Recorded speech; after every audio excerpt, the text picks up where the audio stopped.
Bon, ben, on est censé parler de la constituante. Je précise de l'élection d'une constituante. Hein, parce que de ci, de là courent des bruits bizarres, constituantes qui sont autodésignées, de l'Assemblée elle-même qui se désigne comme constituante, de constituante tirée au sort, enfin je ne sais pas trop quoi. Non, il s'agit de l'élire. Un suffrage universel, hein, ça. En France. Après, on pourra parler des rapports avec d'autres pays, mais enfin, l'idée, c'est ça. Étant entendu que ça ne veut en aucun cas dire que c'est une hostilité par rapport à tel ou tel extérieur. Bonsoir. Ou par rapport à tel ou tel pays. Je dis même, il m'arrive de dire, s'il y avait une internationale des constituantes, je trouverais ça très, très, très bien. Ben oui, pourquoi pas. On a vu d'autres phénomènes internationaux, le printemps des peuples en 1830, la libération après 45, il y a eu des phénomènes un peu concomitants. Donc pourquoi pas. D'ailleurs, c'est un mot, moi, je lisais il y a 3 jours, je crois. Enfin, je lisais, parce qu'on me l'a envoyé, à vrai dire. Hein. Il y a eu un article dans El Watan, à Alger, signé par un certain nombre d'intellectuels, enfin des universitaires essentiellement, pour une constituante. Donc c'est une idée qui n'est pas spécifiquement française. C'est une idée qui court, et si vous allez sur notre site, je vous en parlerai plusieurs fois au passage, hein, www.pouruneconstituante.fr, soit dit en passant, il y a les brochures là, vous pouvez les prendre, les brochures sont gratuites, contrairement aux livres. Vous verrez sur notre site qu'il y a une rubrique les constituantes dans le monde, et il y a un nombre de pays que vous ne soupçonnez pas. Je suppose qu'aucun d'entre vous n'a entendu dire qu'il y a eu une constituante au Bhoutan. Eh ben si. Oui, comme quoi. Oui, c'est... Non, c'est une chose... Ben, quand on est dans une crise épouvantable, quelque part, c'est un moyen de sortir en retrouvant le sens de la démocratie et le sens du peuple. Alors, dans le mot constituante, en effet, vous aurez remarqué immédiatement qu'il y a le mot constituer. Il s'agit donc bien de constituer, et de constituer les règles du jeu politique, ou de les reconstituer. Mais pour nous, il s'agit avant tout de constituer ou de reconstituer le peuple. Le peuple qui a été massacré par le discours dominant.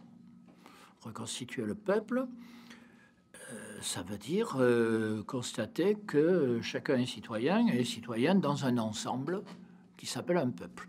Alors je sais bien que le mot peuple est un mot péjoratif aujourd'hui. J'ai apporté, parce que j'ai trouvé ça, moi, Jacques Julliard m'énerve depuis des décennies, donc ça m'a pas plus agacé que d'habitude, mais bon, le populisme contre la démocratie.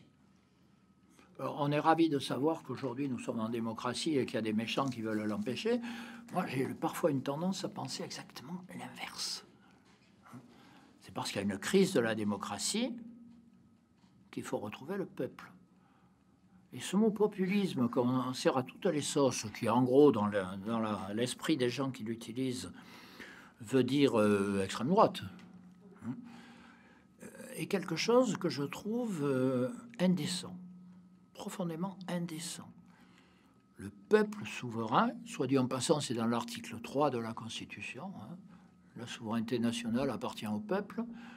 Alors, comme je sais bien que tous les mots se deviennent péjoratifs de nos jours, je m'amuse parfois à traduire dans le vocabulaire actuel. Hein, le souverainisme nationaliste appartient au populisme. C'est amusant comme formule. Article 3. Si je reprends la signification qu'on a donnée au mot, ça donnerait ça. Or, ce n'est pas ça du tout. Bon, c'est bien, il existe une souveraineté nationale, enfin, en l'état actuel des choses. Peut-être que ça peut être débattu par l'histoire, ça, effectivement. Mais à l'état actuel des choses, en tout cas juridiquement, ça existe. Elle appartient au peuple. Donc, il s'agit de reconstituer le peuple.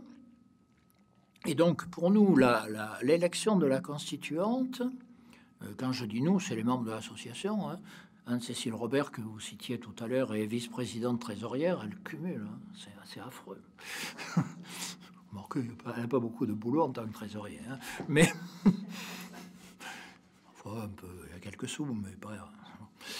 Et donc, notre objectif, en fait, nous nous intéressons, à l'heure où nous parlons, plus au processus qui mène à la constituante qu'à la constituante elle-même. Parce que si on décidait du jour au lendemain comme ça, clac-clac, en claquant des doigts qu'il y a une constituante, je ne suis pas sûr que ça arriverait. Soit dit en passant, que ça arriverait positivement, je veux dire. Soit dit en passant, il y a eu dans l'histoire de France 6 constituantes, 1789, 1793, 1848, 1875 et puis 2 fois en 1946. Voilà. Moi, je mets en général 1875, même si au sens propre, c'est pas une constituante, mais l'élection de l'Assemblée qui a permis de virer MacMahon, on pourrait prendre un exemple d'ailleurs aujourd'hui. En fait, était potentiellement une constituante. Quoi. Bon. Donc, en général, je la mets, mais bon, j'admets que pour les puristes, ça peut s'exécuter. Voilà. Donc, ce n'est pas un problème tout à fait nouveau. La question, c'est comment arrive-t-on à cette idée-là? Et donc, on va en parler, évidemment, mais d'abord faire le diagnostic de ce qui s'est passé. Pourquoi reconstituer le peuple? Parce qu'il a été massacré par le discours dominant, massacré idéologiquement, puisque le peuple, c'est le populisme, etc., etc., mais massacré aussi de fait, par une pratique politique qui fait que le rôle du citoyen est à peu près égal à zéro, quoi. Bon. Alors, sous forme de boutade, j'ai inventé le théorème Bellon, qu'on devrait enseigner dans toutes les facs de droit. Théorème Bellon dit ceci. Dans toute élection uninominale, il y a une constante. Il y a toujours un élu. Ça peut vous paraître bête. C'est pas si bête que ça. Parce que s'il y a toujours un élu, le problème, c'est pas d'être élu, c'est que les autres ne le soient pas. C'est exactement ce qui s'est passé à la dernière élection. Enfin, quand on voit le score de Macron au premier tour, fait quoi, 17-18%, hein, et même au deuxième, alors que même qu'il est contre Marine, il fait 44, je crois. Bon, enfin, est-ce que c'est une légitimité par rapport au pouvoir dont il dispose? Bon. Donc, il y a un besoin de reconstituer le peuple, il y a un besoin de redonner sens aux citoyens. Le citoyen n'est pas par nature méchant, vulgaire. Moi, j'ai été frappé dans les débuts du Gilet jaune d'un certain nombre de déclarations destinées à les mépriser, je dirais. Bon. Par exemple, s'ils sont là, ils seront pour la peine de mort. Qui a dit ça? On leur a demandé. Bon, moi, je dis d'autant plus à l'aise. Je suis un des députés qui a voté l'abolition, donc je n'ai pas de problème particulier par rapport à ça. Mais puis, j'en suis même assez fier. Mais quand je suis retourné dans ma circonscription après avoir voté, je n'ai pas vu de manif, même avant d'ailleurs, particulière. Oui, j'ai eu des remarques. Est-ce que tu es sûr? Est-ce que, mais bon, comme ça, bon enfant. Et puis après, on a passé à autre chose. Voilà. Donc, c'est a priori comme quoi ils vont faire des horreurs, et que heureusement qu'il y a des gens sérieux à la tête de l'État, on le voit en ce moment d'ailleurs, comme qui font barrage. Hein. C'est tout à fait ça le texte de Julliard. Hein. Populisme contre la démocratie. Ce qui veut dire le populisme contre ce qui existe. Hein. Bon. Donc, je crois qu'il faut revenir à ce qui s'est passé depuis 40 ans, qui fait qu'on est dans cette situation,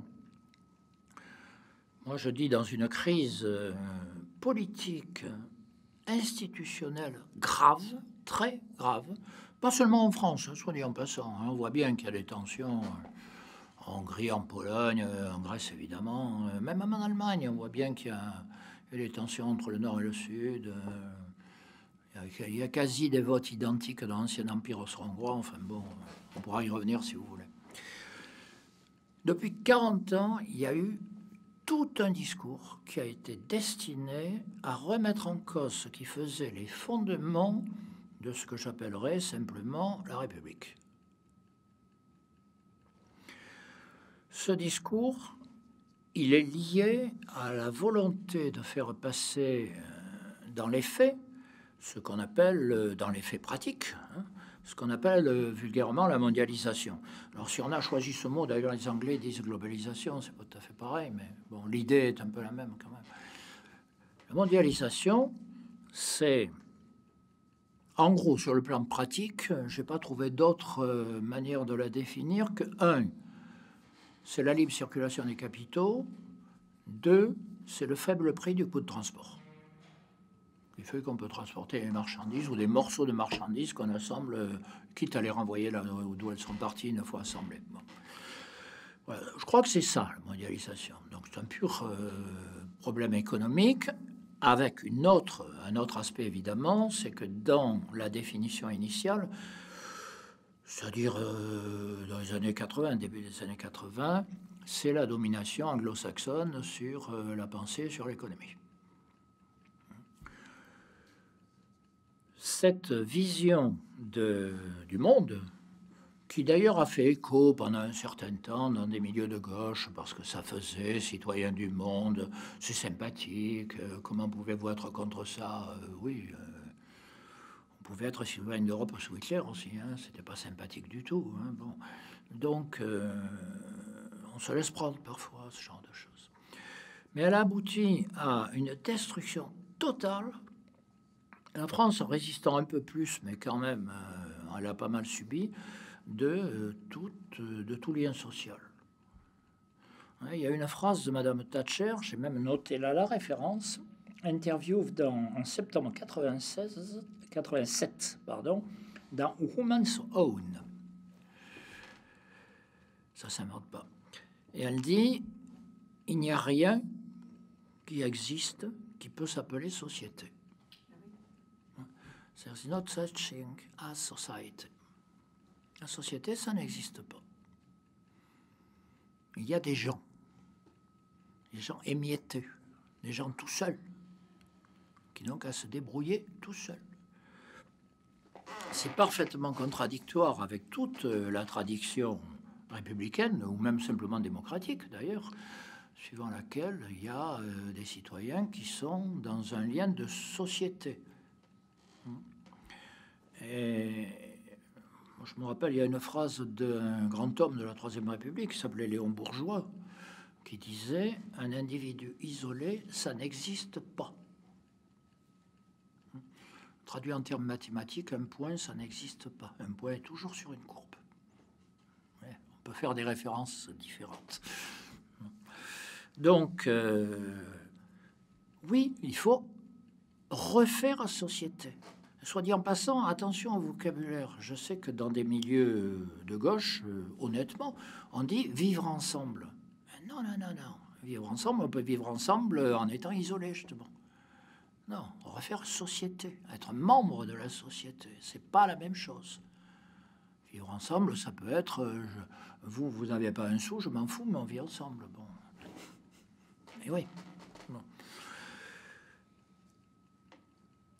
En France, ce bouleversement date, il faut le dire, et je crois qu'il faudrait quand même un jour ou l'autre, je soupçonne que Anne-Cécile a dû vous dire une chose identique, rouvrir la boîte noire des années Mitterrand. Ça devient quand même un peu nécessaire. Bon, parce que je sais que c'est devenu une idole. De toute façon, les morts ont toujours raison, mais enfin quand même. Bon. La période Mitterrand, à partir de 83, c'est d'accélérer le passage de la France, ou du moins d'enlever ce qui était exceptionnel, ce qu'on appelait l'exception française, de manière à ce qu'on rentre dans la logique mondialisation. Ça n'a pas été sans résistance, même encore aujourd'hui, il y a des résistances, mais d'une certaine façon, une fraction de ce qu'on appelait la gauche, à mon avis à tort, mais enfin c'est comme ça, a aidé à cela et était assez contente de le faire d'ailleurs. Moi, j'ai toujours souvenir quand il y a eu la débâcle absolument ahurissante de 93, hein, des amis que j'aime bien d'ailleurs, hein, me disant l'histoire nous donnera raison. C'est parfaitement stupide comme phrase. L'histoire, elle fera ce qu'elle voudra, mais la question n'est pas de dire à l'avance ce qu'elle dira. La question est de voir si les gens sont d'accord ou pas. Bon, apparemment, le vote avait dit qu'il ne l'était pas, et puis voilà, c'est la seule chose importante. C'est ça aussi la démocratie. C'est pas de dire ce vote ne compte pas. Hein. Or, je peux multiplier les exemples. Enfin, quand Jospin, en 2002, est battu, enfin, il n'est pas au deuxième tour. Madame Jospin qui fait un livre où elle dit c'est la faute aux électeurs. Oui, monsieur de la Palisse est mort en perdant la vie, mais enfin, d'abord c'est idiot, et deuxièmement c'est indécent par rapport aux électeurs. Donc on rentre dans cette logique où la question de la volonté des citoyens, la volonté populaire, n'a strictement aucun intérêt. C'est un élément parmi tant d'autres, mais il n'est pas déterminant. Voilà. Je vous lirai une ou deux choses qui viennent de l'Union européenne qui sont assez marrantes de ce point de vue. Et on en arrive évidemment à la fin de la période Mitterrand, enfin de Mitterrand réellement président, hein, c'est-à-dire 93, quand il fait cette interview à l'Élysée où il dit contre le chômage, on a tout essayé.